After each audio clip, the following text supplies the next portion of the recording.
రోజురోజుకు కాంగ్రెస్ సర్కారు చేస్తున్న అప్పులు మితిమీరిపోతున్నాయి. దాంతో రాష్ట్ర ఆర్థిక పరిస్థితి కుదేలవుతున్నది. రాష్ట్ర ప్రభుత్వం అసెంబ్లీలో ప్రవేశపెట్టిన బడ్జెట్ గణాంకాలకు, క్షేత్రస్థాయిలో చేస్తున్న అప్పులకు పొంతన కుదరడం లేదు.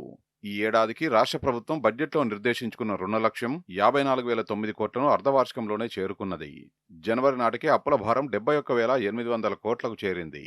అంటే అంచనా వేసిన దానికంటే ఇప్పటికే 30% పైగా అదనపు భారం పడింది. రాష్ట్ర ఆర్థిక శాఖ ఆర్బీఐకి పంపిన తాజా ప్రతిపాదనల ప్రకారం ఫిబ్రవరి 10న జరగబోయే వేలం ద్వారా మరో 9,000 కోట్ల రూపాయలు సేకరించాలని నిర్ణయించింది.